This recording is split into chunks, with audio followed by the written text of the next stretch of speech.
Okay, guys, so we're on point 2, the training manual. So when looking at the training manual in the housekeeping or rooms division, you have to produce a training manual. And we went through the training manual, and these may include prepare for cleaning duties. So prepare, replenish linen room supplies, need for adequate supplies. Okay. Cleaning agents and making sure that the cleaning agents and chemicals are available, making sure other suppliers are available, and ordering and receiving supplies, ensuring that you have the supplies necessary to clean all the rooms that you need, and for the whole week and maybe 2 weeks in advance as well, to ensure that the housekeeping trolley and load with supplies, and make sure that different sections are loaded with certain amounts and quantities of equipment and chemicals and so on and so forth, linen, towels, and so on and so forth. Check housekeeping trolley prior to use. Check the housekeeping trolley prior to use, making sure all the items are there, making sure that the trolley is close to you and not so far away. Position the trolley on guest floors, positioning it at the right place. Next, to identify the rooms to be cleaned. Housekeeping briefing session. Organise standards, type of room, status of rooms, other considerations, and identify the rooms to be serviced. Again, identify the rooms, because not all the rooms will need to be serviced. You may have some do not disturb, you may have some which are unoccupied and have already been cleaned, and you may have some where people actually do not want to be disturbed, but they don't need anything at this precise moment in time. So then you identify the rooms that do need to be cleaned, because it comes down efficiency and effectiveness to only do the rooms that do need to be cleaned and not doing other things that doesn't need to be taking place.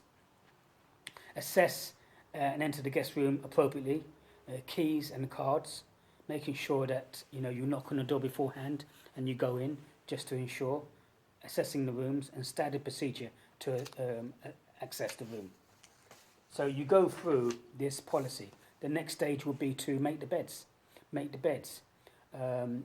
When to determine when the bed should be stripped, stripping the bed, how one strips the bed, in what way, damaged or soiled bed items, what should be done, remaking the bed with fresh linen, make bed styles, bed making steps, remake bed using existing bed linen.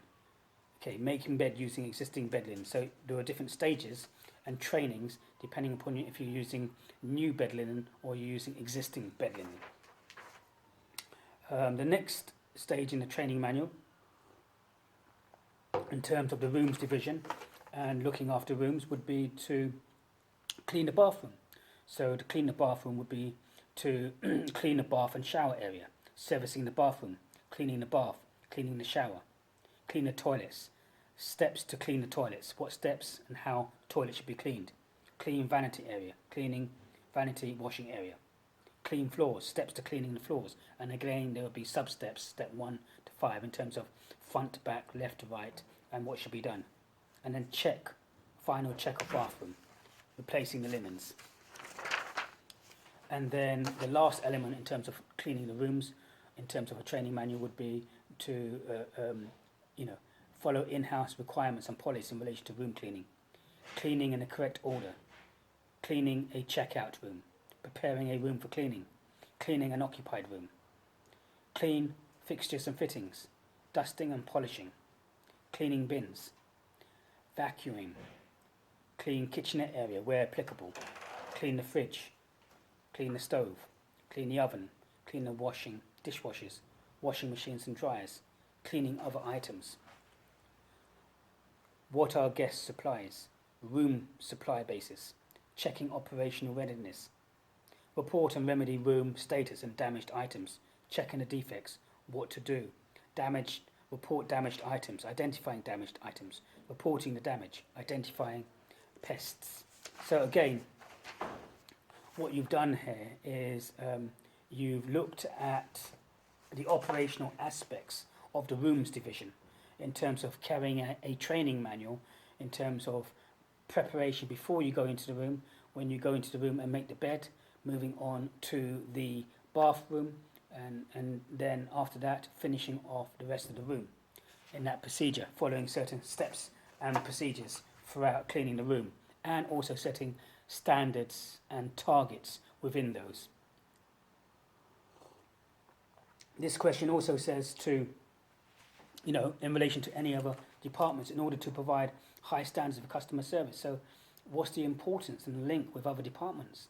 Well, as we've discussed and we've gone into detail, it's extremely important for the success of the rooms division to be linked, and are linked with other departments, is linked to HR. HR is crucial to ensuring that the rooms division have the right staff and the right number of staff with the right experience and the right qualifications, with the right operational effectiveness to carry out their tasks to a high standard, and to a standard that can be done within a certain time period and time frame.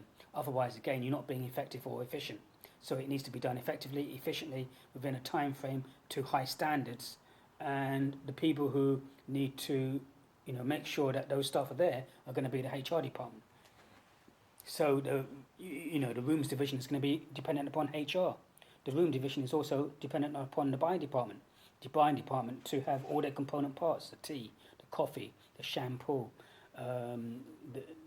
the conditioner, the soaps, and all the material, the linen, and the duvets, and all the other material that go into making that room of to a high standard of the expectation of the end consumer. So very, very important to make sure that the rooms division is communicating and talking to HR, talking to the buying department, but also talking to the marketing department, to find out the feedback from customers as regards to standards and quality. As we saw in assignment, the TripAdvisor, this hotel, the Maple Hotel, has suffered in the past few months in terms of quality and standards.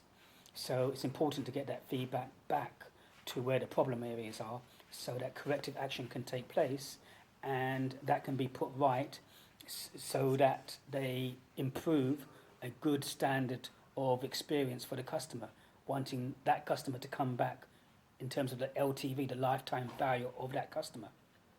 So that's covering point 2. Now, when we look at point 3, it says analyze the effectiveness of operations management practices in a range of organizational situations within the hospitality industry. Well, we did look at this again in detail, and we looked at various practices in terms of checking a customer in, checking a customer out. What are the effective processes and procedures? We discussed the fact of informing the customer with his details via email or by telephone, making that available to him, making the front of desk available to the end consumer if they've actually pre-booked their stay with the hotel, and then sending that information out to them with all the details and a map. In addition to that, when the customer comes in, how long is a customer expected to be there, or how long would he want to be there at the front reception desk? Maybe no more than 10 minutes. So setting standards in terms of the time it takes. And then the first thing one would do would be to welcome with a smile. And so the customer feels welcomed into the hotel. And then asking for if that customer has a reservation, a booked reservation.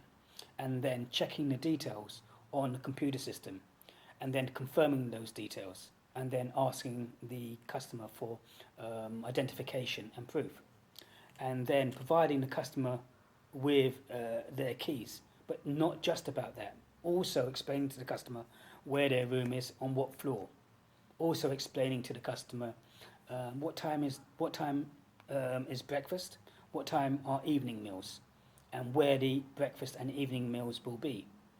Explaining to the customer, any other services that they might want, any upgrades for a superior room, a double room, a room with a 4-poster bed, any other upgrades that they could sell to the end consumer. So these things should be done within that time period, making the customer feel welcomed and making the customer feel important. Additional things might be an alarm call and pointing out Wi-Fi to the customer, providing all the services and things that customer might want. And then that customer would then be seen to within a specific time period. You wouldn't want to take too long, because if you took too long, then that could annoy a customer if there's only one person. In some hotels, you have a front of desk manager or receptionist, and then you may have additional managers coming to help out if there are large numbers of people, to help out with either complaints or with customer check-ins or booking out. So again, you would need to look at the effectiveness of maybe checking in. You've looked at the training manual for the rooms division, and how things need to be done to a set standard, policy and procedure.